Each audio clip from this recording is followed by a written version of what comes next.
Hey gang, before we get into this week's Review Crew episode, I need to point out that this one has an explicit content warning. Why? Well, it's not just because an F-bomb gets dropped during one of the casual interchanges. That definitely happens pretty early on. But when you get to my segment of this at the end, the last section, which is about, I want to say probably about 55 minutes in, because this is a long one. To my surprise, I go off. Pretty hard about a lack of masking at the event I was at, and I am quite passionate about everyone's safety for various reasons. I might, I was a little even maybe embarrassed on some level and think like, oh, should I really go out there? And you know what? Nope. Needs to go out there. Because I'm not actually embarrassed. If you're someone who feels very strongly the opposite way, if you are very much against anything like a mask mandate, you'll probably be deeply offended by the things I say.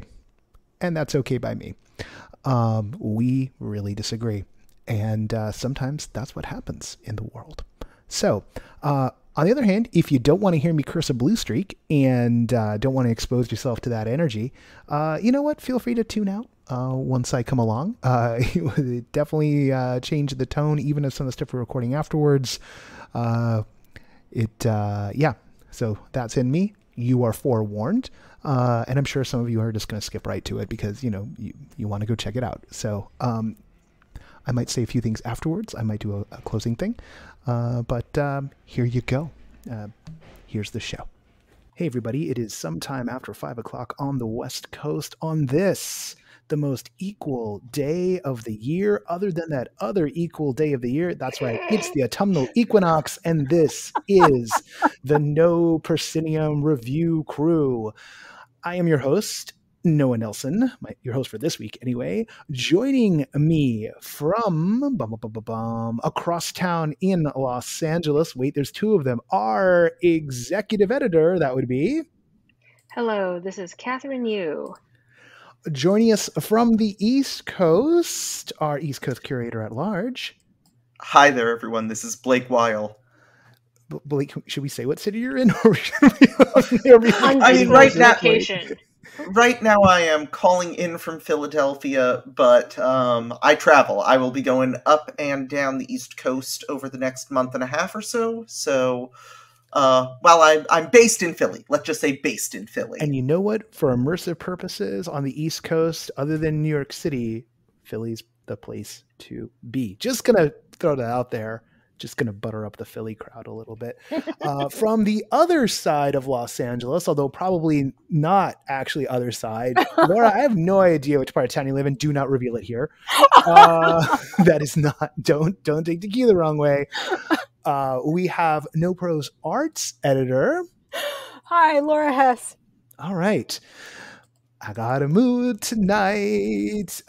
We were talking before the show. Everyone drew lots, i.e. I ordered everyone into a certain order. Kathryn, you're going first. Oh my goodness. So, this past Sunday, Venice VR Expanded wrapped. It ran from September 1st through the 19th, I believe, across a variety of platforms. There were VR chat experiences and worlds, some for PC VR, some Quest friendly. There were a number of PC VR experiences on Viveport. So if you have a PC VR setup, that's how you could see some of these pieces. And then a number of pieces were also on Oculus Quest. And so it was kind of like an interesting experiment. They were building upon the fact that they had a VR chat social world last year, with the bulk of the content being on Viveport, accessible through PC VR, and then a couple of Oculus Quest exclusives. And so I think this year they expanded the VR chat version even more, and there were even more Oculus Quest exclusives, and then you still had the core of the content being available through Viveport, which is a piece of software that's pretty similar to like something like Steam. I did my best. I tried to see everything that was in a competition. I ended up writing up, I want to say like 20 pieces Oh my in God. our diaries. I think I So wrote yeah, 4. I think I managed to get 4 in. no, you got 3. Got 3? Only 3? I did see 4 though. So. Yes. Yes. So yeah, on a previous episode of Review Crew, I think I went on and on about Le Bal de Paris de Blanca Lee, which was a standalone VR version of what's meant to be a location-based, multi-actor, multiplayer immersive experience that's spinning back up in Paris and hopefully will go on tour, and it's extremely ambitious. Think Chained meets The Void / Dreamscape kind of vibes.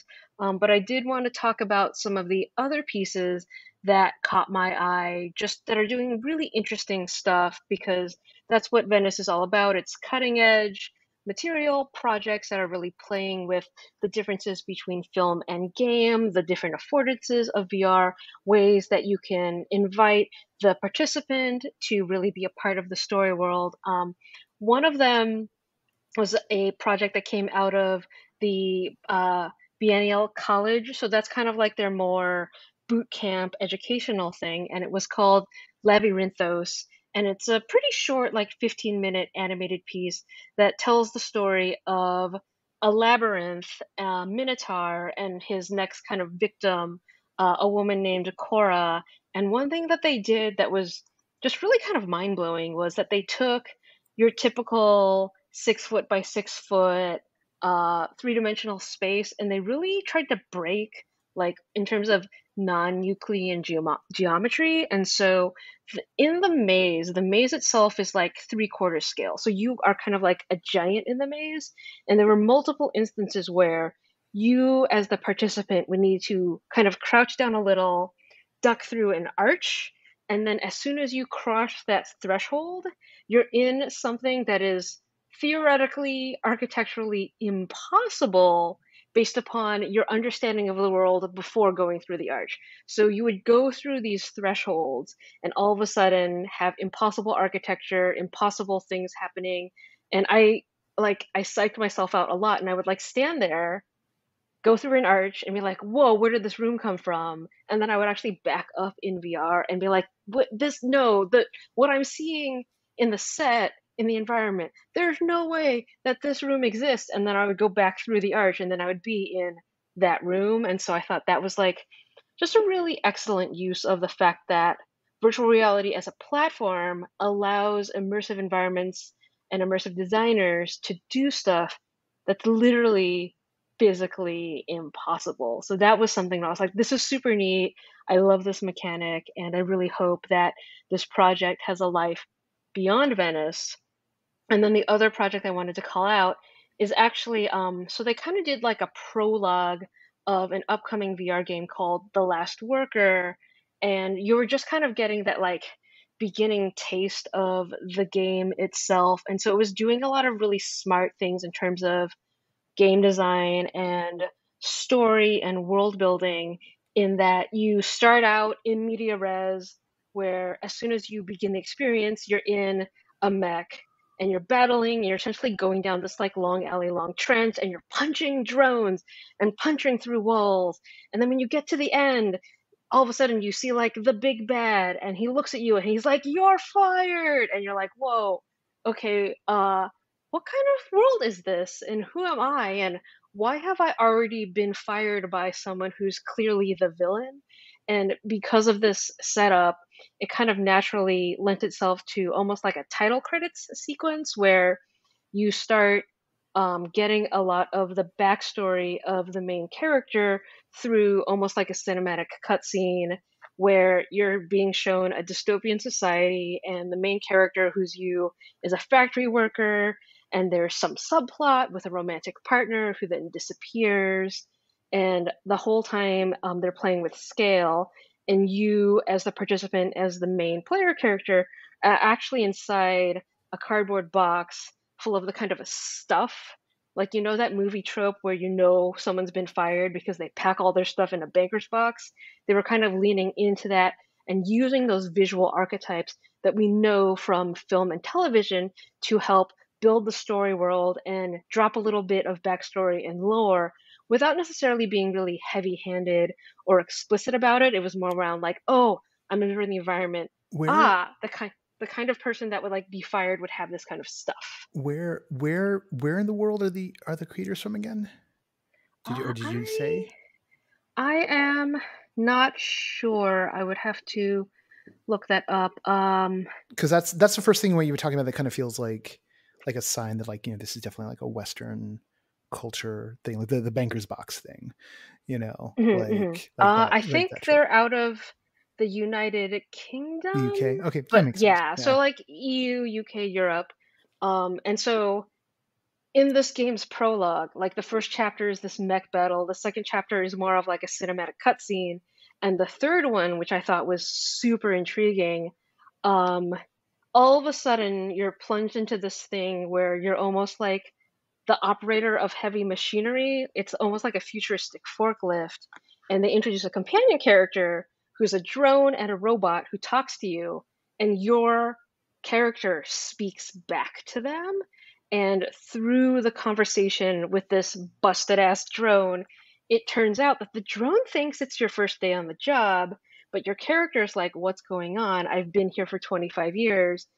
But because the dumb drone thinks it's your first day, you get the whole backstory of like, this is the corporation, and this is what we do, and this is the warehouse, and here's what your job is. And then in your like little forklift, there's a tiny mirror so you can see yourself. And there's also a picture of you kissing your former romantic partner that's like hung up with like a clothespin. And so I just really liked how they were using all these like very clever mechanics in terms of environmental storytelling and doing lore drops through very natural dialogue and scenarios that like when you start to notice these things, you'll see that in some video games and in some immersive pieces, it'll feel really heavy-handed that like this is a lore drop, here is the backstory. But the way that they were able to integrate the backstory into what you were doing in the game itself, whether you were punching through walls to get at the big bad or whether you were operating your like space forklift, I thought was really interesting. This is coming out at some point next year. You can wish list The Last Worker on Steam. And again, like one of the reasons why the Venice VR expanded programming is so interesting is that you get like 180 films and 360 films, but you also get stuff that is treading that line between a film and a game where there, you know, parts of it might be on rails, but they're also using a lot of game design language, but it's also interactive. So I thought that was really great. And they really leverage a lot of the affordances of VR really well, because you could do this as a seated experience, but because you're literally like driving a forklift, you've got those like gear shifts and levers. So you're like, I am truly embodying this like character from that first person perspective, which VR is so good at. And that again Wait, can I is actually... Oh, go for it. Yeah. Yeah. Sorry. Can we go to? I have a question about this. This really interesting threshold moment of these moving into these worlds that like physically are impossible. And I'm curious, like, so, I mean, will you just talk a little bit more about that? Like, were you stepping into a space and then your own movement, the physics for your person also shifted? Like, how did the mechanics for how you moved into that space, how was that incorporated into these like physically impossible worlds? Oh, yeah. So for Labyrinthos, I was moving my own body in my living room, and it was using kind of like a classic immersive theater thing, which was like, follow me, or come this way, or I think the door's over here. And we're like, okay, well, it's time to go. Turn to the corner. Oh my God, how did they do that? So a lot of these very clever design decisions that, you know, theoretically you're on rails, but it doesn't feel like you're on rails because you're being invited to go places with the character and to follow them, and you're curious what's around the next bend. I mean, that's one of the reasons why mazes are so popular, both in haunts, but also in games, is your sight is occluded, you don't know what's around the corner, anything could literally happen. That sounds so rad. And so I don't mean to drill down on this too hard. So just one more like clarification. So, but like, I guess, can you describe the transition from one world and then into a different space where you were like, oh my gosh, I have to back up. This is impossible. This is, I mean, was it terrifying or it was so exciting, but you were unsure? So the first couple times you do it, you're at your own pace. Like the characters haven't shown up yet. You're just kind of like being given environmental clues that you should go a specific way. And I realized I'm in my living room and I'm literally walking in circles. But in the game, it doesn't feel like I'm walking in circles. So they're using redirected walking for that? Yeah, and just kind of breaking geometry. So the fact that they made you crouch a little and go through kind of a thick archway means that as you're crossing that threshold, you can't really see peripheral vision-wise what's about to happen. So that like sequencing and revealing how the world would get smaller in the archway and then more expansive once you left, and then smaller again when you went through a gate, and then more expansive once you left, which is super clever and harkens back to a lot of what like theme park dark ride designers do. So once again, that one is The Last Worker, and it's going to be out later this year or early next year on Steam, or sometime before the end of next year on Steam. We've got to be careful. So Labyrinthos was the one that's like, obviously it's about a labyrinth and it's about the Minotaur myth. So I'm not sure about that project if that's coming out, but I know for sure The Last Worker is like they're actively trying to finish the game right now. Okay. Cool. I got a little jumbled up there. Blake, you are quite enthusiastic about the thing you most recently saw. So, and I haven't heard lick one about this yet. So break it on down for us. What do you got for us this week? Oh my God. So I am coming in today to gush, I guess is the word, about Artifacts of No Consequence, which was perhaps the only piece of art about the pandemic I have liked since the start of the pandemic, but which went about it in a really interesting way. So, Artifacts of No Consequence, I would say, is probably best classified as performance art. It is a solo immersive show that's been produced as a part of the 2021 Philadelphia Fringe Festival, and the show invites you as an audience into a recreation of the creator, Jeff Evans's childhood bedroom, created from actual objects from his childhood bedroom.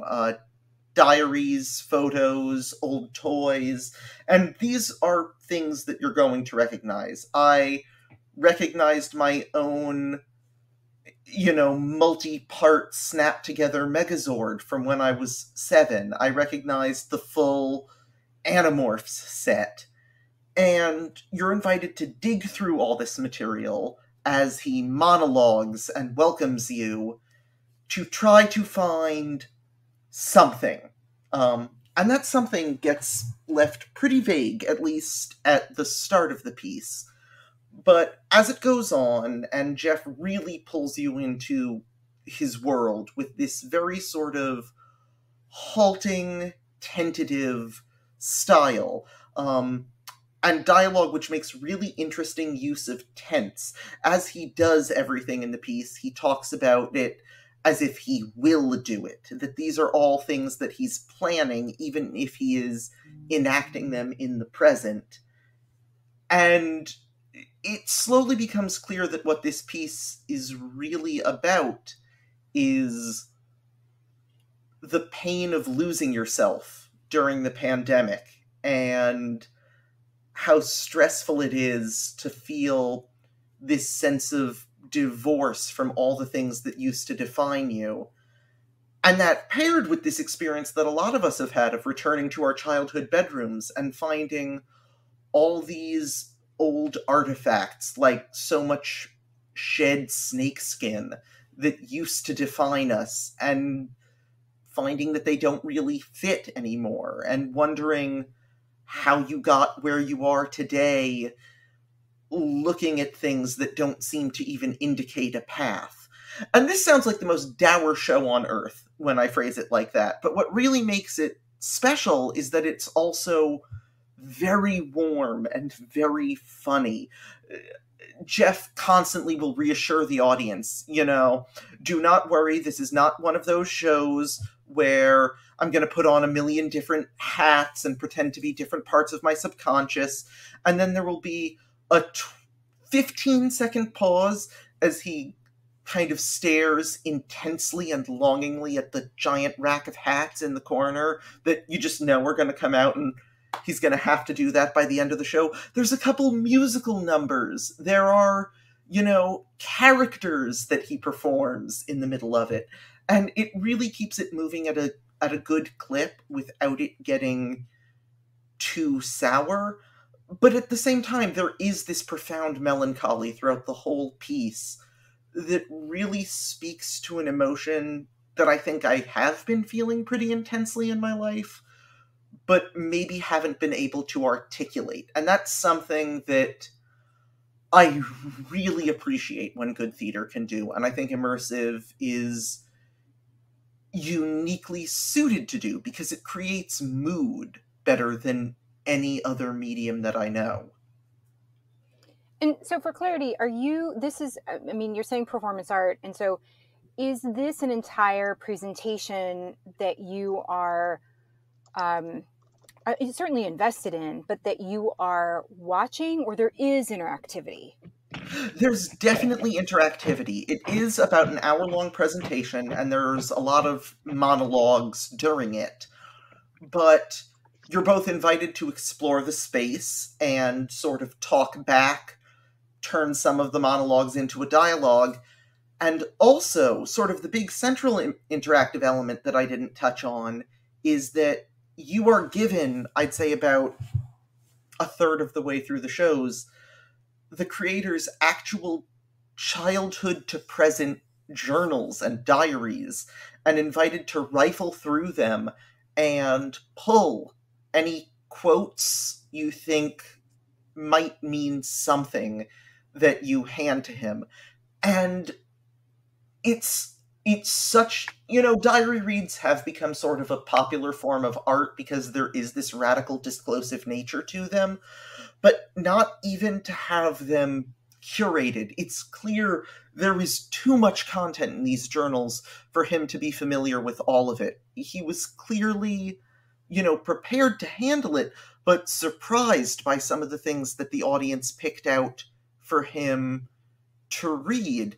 And it sort of becomes this collaborative process of both taking in everything that he's giving the audience and also trying to, as a collective, construct whatever person Jeff Evans was or might be or maybe still is. I think what I'm most curious about is really trying to understand why this particular show, this particular performer, this particular story. Why do you feel like this has been the most impactful pandemic experience of art that you've had? So that's kind of a great question, and one that I was dwelling on for a little bit last night. I would say first is just that this is one of the least on-the-nose pieces of pandemic art that I've seen. I feel like a lot of works that have been rooted in the pandemic have been more about the circumstances surrounding it as opposed to the feelings surrounding it. The words COVID or quarantine or isolation aren't mentioned once in this piece. At the same time, there are definitely themes within it that I don't want to fully spoil because this piece will be available for streaming pretty soon, that speak to a lot of the concerns that I've seen as pretty universal. Two, the performer themselves, super warm and super down to earth. There was a sense that this was not a prescriptive piece, that this wasn't telling us, even if this was attempting to speak to a universal feeling, this wasn't attempting to prescribe that feeling to us. It was an attempt to universally mourn the people that we were and that maybe we longed to be. And then, I guess just speaking to more generally what hit me as great about this piece, it really is that sense of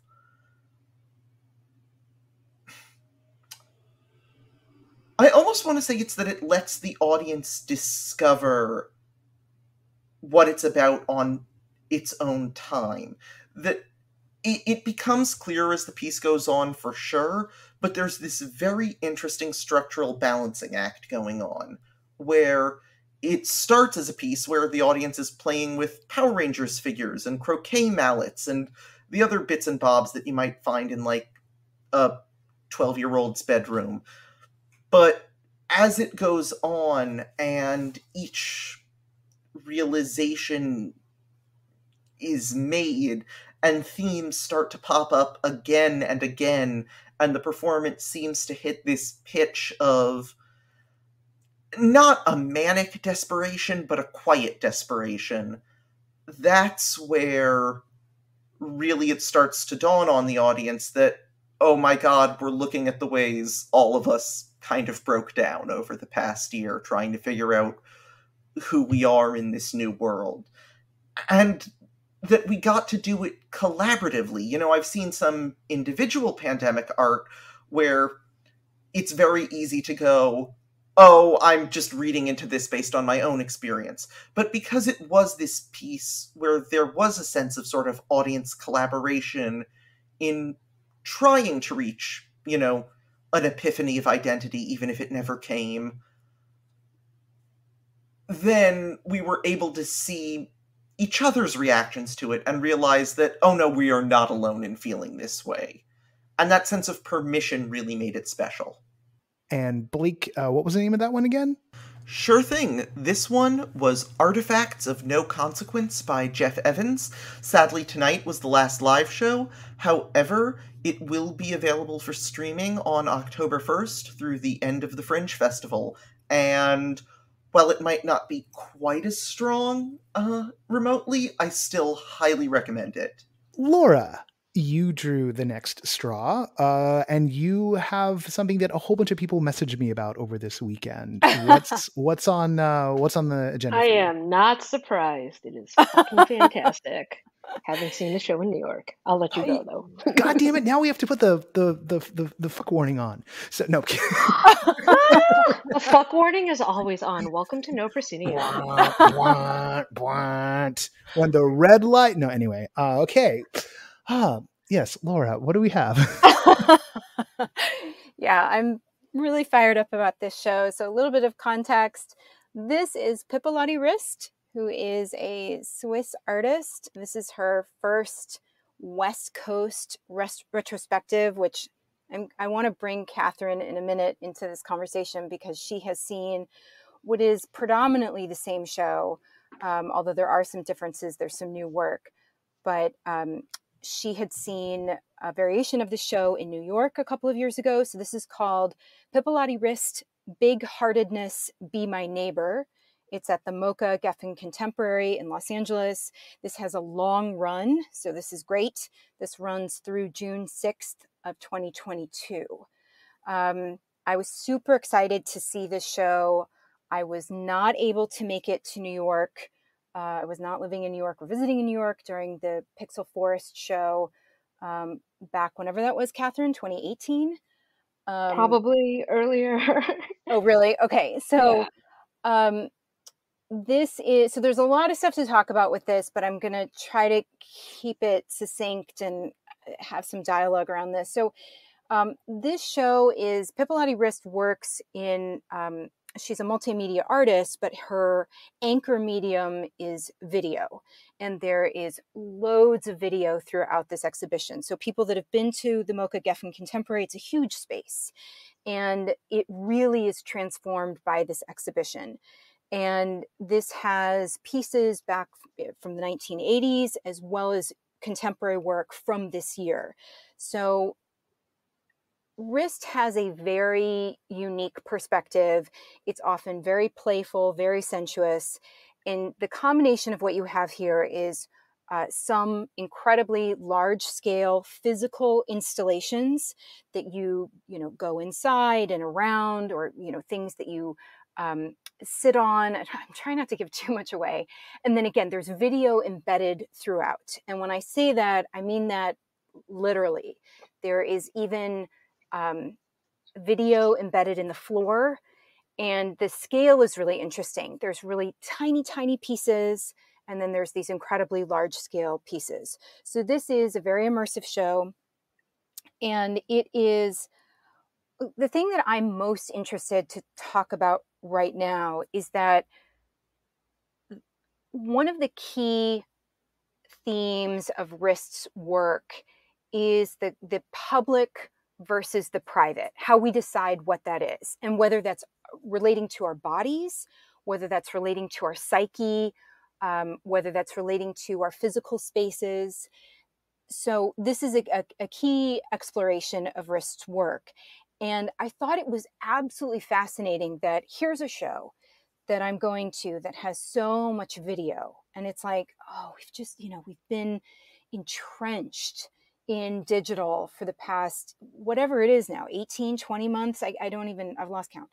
So I was like, how is this going to feel? Again, there's a lot of physical spaces, but there's just so much video. And I was like, is this going to feel new in any way? And it did.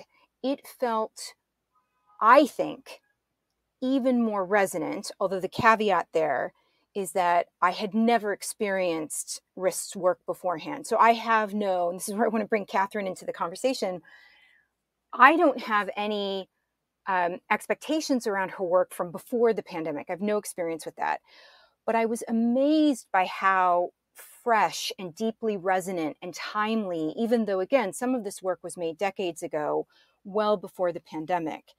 And one of the things that I want to highlight around this is that Rist has described museums as shared apartments where you can visit each other's brains and bodies. And I think it's such an evocative description. It shows up in her work to an incredibly deep level. And again, it was just so resonant to go experience this thing that sort of felt like my own home, my own apartment. In a way, it had this surreal feeling that did feel very familiar, but it felt completely novel. And it felt like digital had been expanded. The experience of the digital medium had been expanded through the pandemic. And yet again, a lot of this work was created before the pandemic. So I think it's such a fantastic highlight of how work changes over time, but also how the work can mirror and reflect our experiences in ways, I think, somewhat akin to what Blake was saying about, Blake, what is the name of the show again, of No Consequence? Artifacts of No Consequence. Artifacts of No Consequence. Thank you. And that, yeah. So yeah, I'd love to, Kathryn, I'd love for you to jump in and talk about what your experience was and see if it kind of where that difference was, because I think it's just amazing what her work has been able to sort of bridge and transcend. Yeah, I think one really interesting thing is the way that she uses space and tries to dissolve boundaries between the viewer and video. So imagine kind of like a big gallery room, but there's video on all four walls, and it's close-up, like extreme close-ups of nature, like a babbling brook, or leaves, or the sun filtering through grass, and then you're invited to just lie down and absorb it.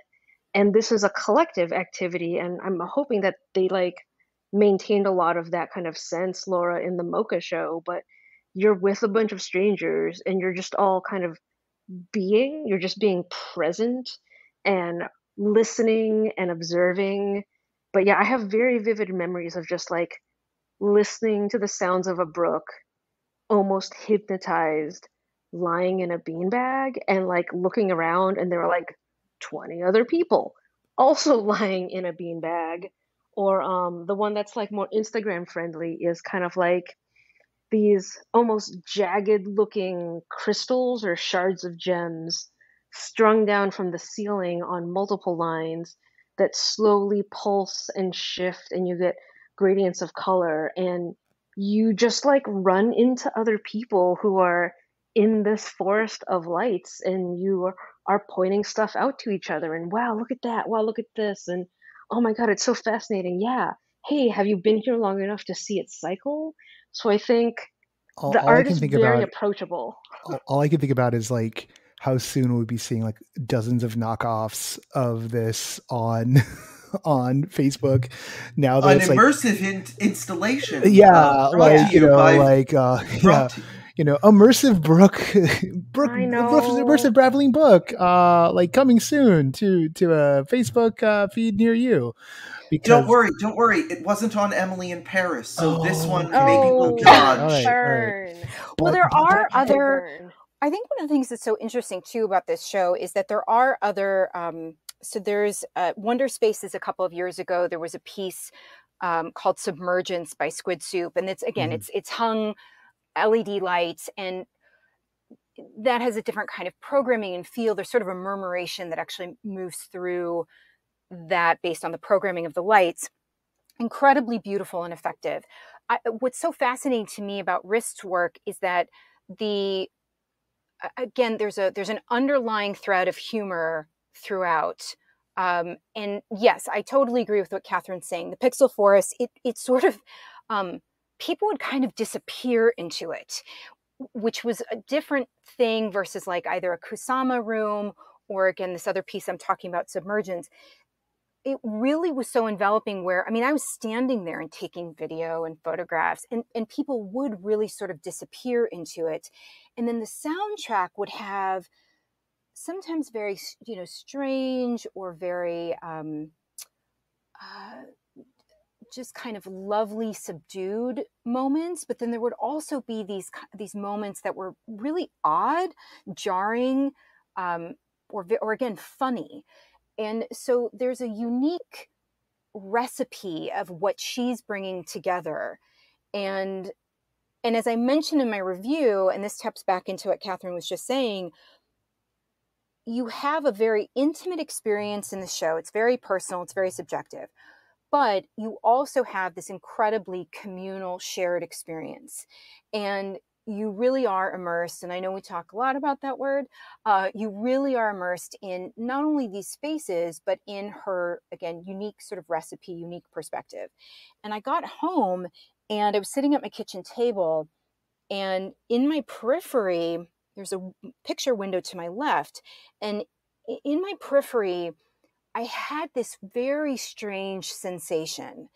And I turned to the window fully expecting it to be another video projection and for it to take on some of the properties of those videos. And I mean, that was completely odd. It was completely unexpected. I can't recall the last time something like that happened after going to an art installation. And I think it's such a testament to how her work affects you on a very subconscious level, which again is it is very digestible. Back to what Kathryn was saying, it's so delightful. It is immediately gratifying.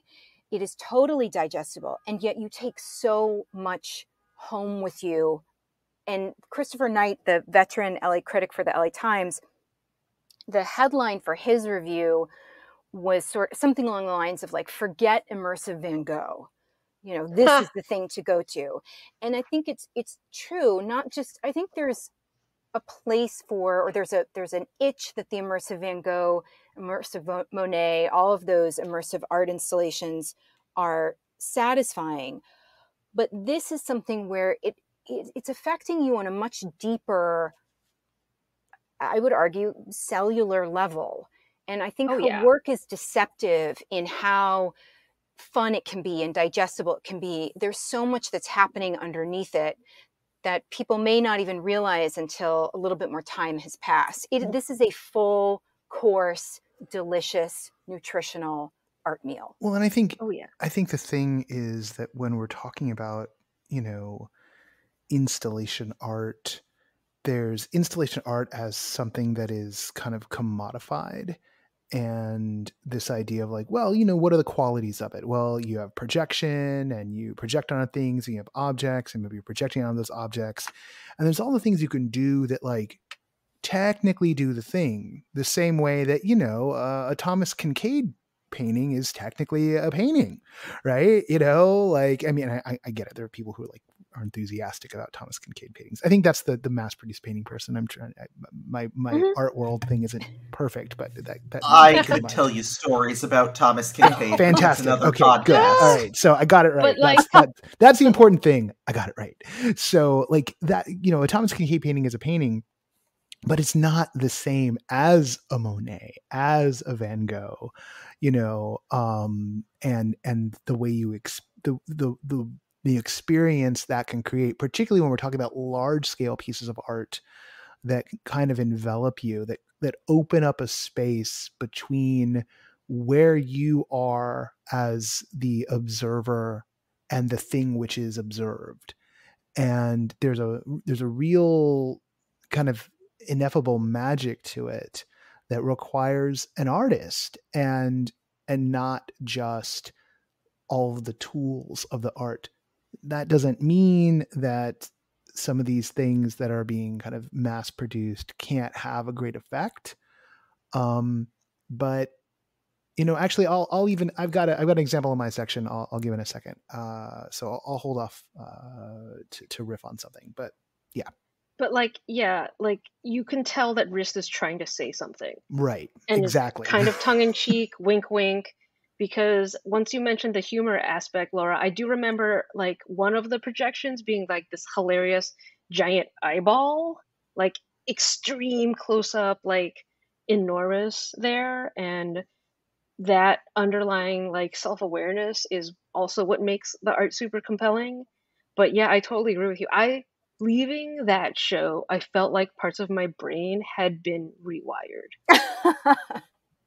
For real. Yeah, absolutely. I totally agree with that. And it's not to say that it's just humorous. I mean, I want to clarify my statements that there's sensuality, there's a lot of humor, a lot of playfulness, and there is deeper resonance. There are explorations of how we perceive our place in the world, and sometimes the loneliness and the existential crisis that can go along with that. So I think there's so much depth and scope to her work, and then certainly to this exhibition itself. I cannot recommend it highly enough. Do you remember when it's running through? Because yes, it's at MOCA right now here in Los Angeles. When does go. When does it wrap up? It wraps up June 6th of next year. So there's time, but don't delay. All right. I think it's going to be on my list for my vacation week, which is coming up. Also, they have a deal. Oh, what's the deal? If you come back, they give you a discount. Ooh, so they want you to come back. Oh, okay. And I can see that. It is so, I was already plotting who I was going to go back with. And so, yes, it's completely worth going back. That's a smart move on their part. All right. It's got me thinking and scheming. So back in a previous life, I got rejected from a job literally across the street from MOCA. So here's hoping that if I make the pilgrimage out to LA next year, this can turn around that part of town for me. Nice. I'll go with you, Blake. All right. Okay, moving forward to my 2 cents. I've got 2 things for us tonight. One of which is sort of a big thing I want to spend a little bit of time on, and then something that's already wrapped up, which I might want to spend a little bit more time on because there's some interestingness to it. So we'll start with the big thing, and that's I went to my and this honestly would have been like everything right now if this other show that I saw this weekend didn't really get me thinking. And that was that I got to go to Knott's Scary Farm for the first time this past week. I wrote it up in the rundown, and Knott's is I have a full spectrum relationship with Knott's. Knott's Berry Farm preserves and jams, which are a real thing and are like a really high quality thing. And boysenberries, they're real. Boysenberries are real, although I myself am a Knott's strawberry preserves person. Like every day it is a staple of my life. Absolutely love it. Mrs. Knott's Chicken House. I was born in Orange County. I grew up in the Bay Area, but I was born in Orange County. And Knott's, of course, being the other theme park in Orange County, was a significant part of my childhood. The first time I went, someone had a heart attack on the single loop-de-loop coaster, which there is called Montezuma's Revenge. And that put me off of roller coasters for most of my life up until like my early 20s. I was just like, nope, you die if you get on those things. And there are times when Knott's is, ahead of the curve on innovation. Ghost Town Alive is this really incredible LARP-esque experience they do during the summer each year, where they get all these actors to bring the Calico Ghost Town, which is sort of the original part of the park, alive with characters. And it was designed by the two of the team members who were working on LARP projects at Disney that would have become the Galaxy's Edge LARP stuff if they hadn't cut that from the budget. So if you want to get a sense of the kind of thing that was going to happen, you could go to Ghost Town Alive. And it's really... Niger. Oh, no, that wasn't Nope. Niger. That was Chapek. the other Bob. But we don't get... Chapek, you're right. Chapek. We don't get into it. There's not the time for that. This is about Knott's, who did that really right, who like saw something that was being discarded and was like, we can do that. And they did it, and they do it damn well. Knott's has, it's sort of the original theme park that, theme park adventure Walt stole from. Walt was very inspired by some of the stuff they were doing early on. There was some of that's actually I was trying to go a different way, but I had to do a producer thing for a second. And so it killed my train of thought. Not Scary Farm, specifically Scary Farm. This was the first theme park haunt. And it predates Universal. It, in so many ways, if there's no Not Scary Farm, you don't really have spooky season in Los Angeles. I feel pretty secure in stating that, because Scary Farm started like in the 70s, if memory serves, and has just been going strong for forever and ever and ever. There were 8 mazes this year, 1 brand new one, 1 that had premiered in 2019, and then 6 other older ones. I think there was one, maybe there was a 2018 maze. They have the designer of their 2019 maze is now with a different company. He left, and there's all these intricacies to sort of like the haunt world vis-a-vis Knott's. It is beloved here in the Southland. It is a lot of people's absolute favorite thing. I can definitely see why, particularly when it comes to like the 2 most recent ones. The maze this year, the new one, Mesmer, is just fantastic. We went through like 6 of the mazes up before we did Mesmer as our 7th, and there were like 2 of those 6 I was really like, okay, yeah, and like it was. Let me roll back. And let me cut to the chase on this one, because there's a thing to this, and the reason why I wanted to talk about it, and then of course got a little derailed. The 2019 maze Origins was the first of the mazes that where I was like, oh, this really pops. Like, this is storytelling. This is great. And they were using a lot of the scenic of the park, or parts of the scenic of the park, incorporating it into the maze. And it was the storytelling thing. It was like the origin story of the Green Witch, which is like one of the more famous Knott's haunt characters. And in that way, it sort of felt like the kind of thing that you see at what is probably now the late lamented Dark Harbor at the Queen Mary, which is this where each of those haunts has this central character that is sort of driving all the action and is like all about. It's all a riff on the theme. It's embodied by, you know, what are these masters of these different mazes, which is a fascinating concept, right? And so it had a little bit of that touch to it, and even more so than any of the technology they were using, it was just having that through line, carrying it through, and having the way they were incorporating the actual park into it. Because a lot of the other mazes and everything we've done up to that point, you know, they're in these warehouse spaces, these like tin sheds that are there all year, and they build a maze, and maybe the scenic's really good or the theme's kind of fun, but like it felt samey. Like each of them felt, and particularly because there was a lot of like, and then you get to the end and there's like a big animatronic thing, or here's all the chopped up bodies hanging from the ceiling, which is like, okay, well, in Waxworks, the first one I saw, I was like, oh, that's gross and weird, you know, like, oh man. And then I see it in another one, I was like, oh, okay, well, there's just a lot of, this is this thing they do, you know, that's just a trope here. And there was one that was Dark Ride, which was like kitschy and kind of like fun at the beginning, and then turned into kind of like, you know, the back of the Metal album cover, right? Like that vibe to it, which is like, you know, people love that aesthetic.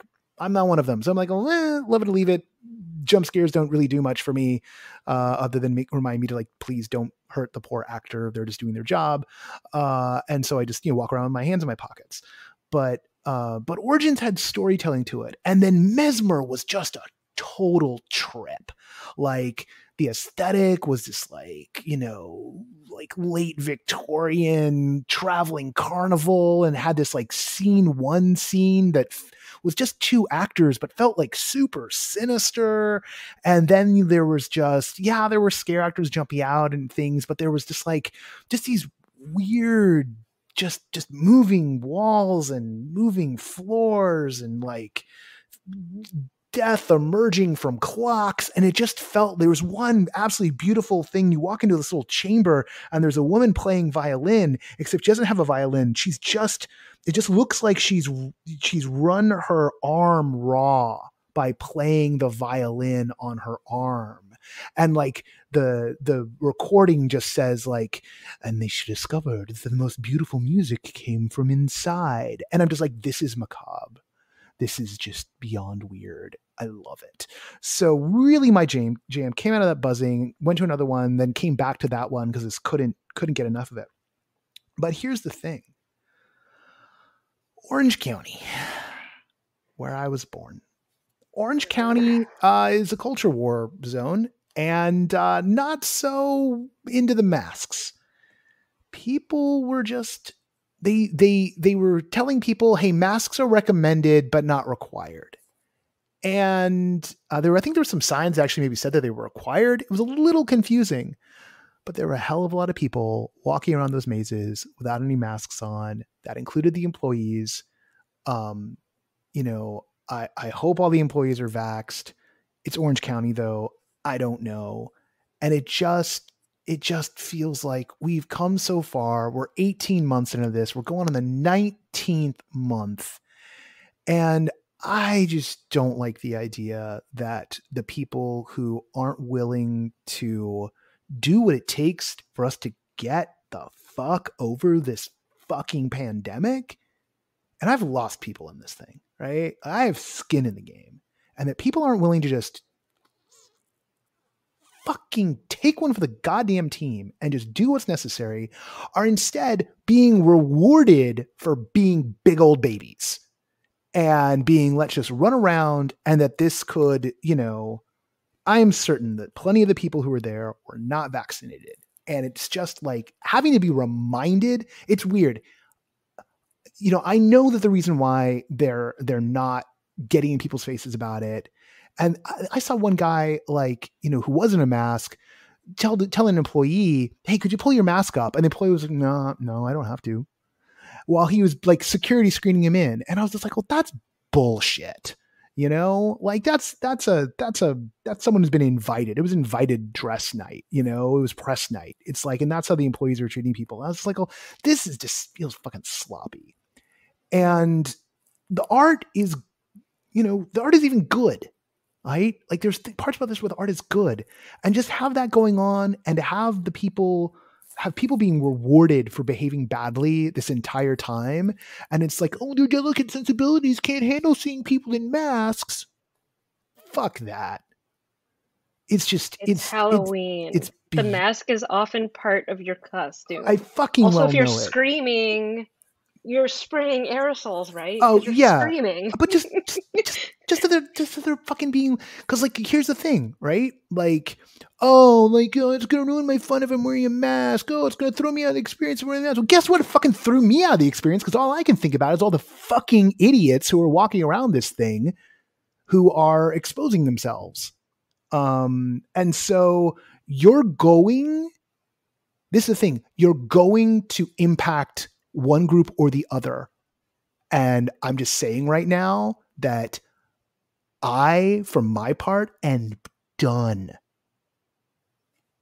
pampering. Well, because anyone. You wrote in your review, correct me if I'm wrong, but you wrote in your review that there were real ramifications for you on several levels. You're a caregiver to a certain degree. I mean, there's people that you have to be very conscientious of. Yeah. And you had what you didn't know. Are these symptoms of COVID? Do I have just the beginnings of a cold? I mean, we're getting close to, flu season, and then impacted. The thing for me was the day before I got my flu shot, which I got in part because I'm like, I'm about to go into this fucking soup. Let me get my flu shot, right? Because I am fully vaxxed. So I know the math. It's there's a 1 in 32,000, 36,000 chance I'll get a breakthrough case, right? And I stayed masked, and I took the precautions for me. But going through and knowing this looks like it's a fucking hot spot. This looks like it is going to, because I can tell, I can look around and say oh, none of these people are taking it seriously. So, and that just extends the pain. That just means we live with masks for longer, right? For those of us who give a shit about other people. And yeah, I don't want to take the risk every time of I could risk a breakthrough case. And then I could pass it on to a friend's kids, or I could pass it on to my cancer patient mother, right? I can think 2 steps ahead. That doesn't make me a fucking genius. It doesn't make me better than other people. It's just I'm doing the fucking work. And I just look around and see people just YOLOing it. I'm like, oh, you're fucking lazy and you don't give a shit about anyone but yourself. Why should any of us make accommodations for you if you're not willing to make accommodations for others? It's that goddamn simple. And if I've turned off a bunch of people listening to this, good. You should hurt. You should feel bad. I want you to feel bad because I'm fucking over it. I just am. I didn't intend to go this hard, but here we are. Happy Halloween. Happy Halloween. In fact, to the point where no one else in party, don't stop. I'm not going to talk about the other one. I wanted to talk about the other one, but you know what? I've put myself in a foul mood now. So I'm not going to talk about the other one. And here's what sucks. I would go back. I would pay to go back to Knott's to do Mesmer again, to do Origin again. To if you felt safe. Yeah. If I didn't feel, no, because I know I could get through it without. If I didn't feel like I was rewarding, pampering people who do not deserve it. Right? Well, now I'm real excited for all these haunts I'm going to go out to in rural Pennsylvania. Yeah. I'm just like, it doesn't fucking take much, you know? Like, just wear the goddamn mask. It's not a big fucking deal.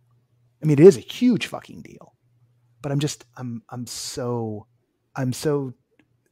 tired of the bullshit culture war we have right now. We're at war with a virus, and every goddamn day we don't break its supply chain of fresh bodies is another day we get closer to it totally undoing all the work we've already done. It's as simple as that. And if people can't see it that way, then they need to be listening to better sources of information, because that is what the fuck is going on. Oh God, sorry everybody. But yeah, I have very strong feelings about this, as we can tell. So, but yeah. Well, so it's not getting pick of the week, is what you're saying. It's not getting pick of the week. It's definitely not getting pick of the week. And here's what sucks. Making it through. It could. Review crew. It could get pick of the week. I'd be making a case that Mesmer alone is worth the price of admission. That their instinct to do some fun Ghost Town Alive type stuff with their goring 20 section, which I also didn't talk about, but it was like it's kind of it's more like Wild Goose Chase than anything like that, but it's still cute and fun. Like all of that stuff. There's so much good going on, and that's why. Like if it just uniformly sucked, I wouldn't spend a minute thinking about it or talking about it. I'd just be like, well, that sucked, and no one was wearing a mask. But it didn't suck, and that's why it makes me angry. All right. Yep. On that note, let's record pick of the week. We're gonna go record pick of the week. Yeah. So those of you who are on the main, who are hanging out on the main stage, thank you. The cafe will be open. Everybody else, you can listen to the main show this week and hear what the pick of the week is. Odds are, because there's editing that needs to be done, this review crew show is probably going up on Thursday, not Wednesday, and you will hear the pick tomorrow. Until then, thank you for wearing the mask.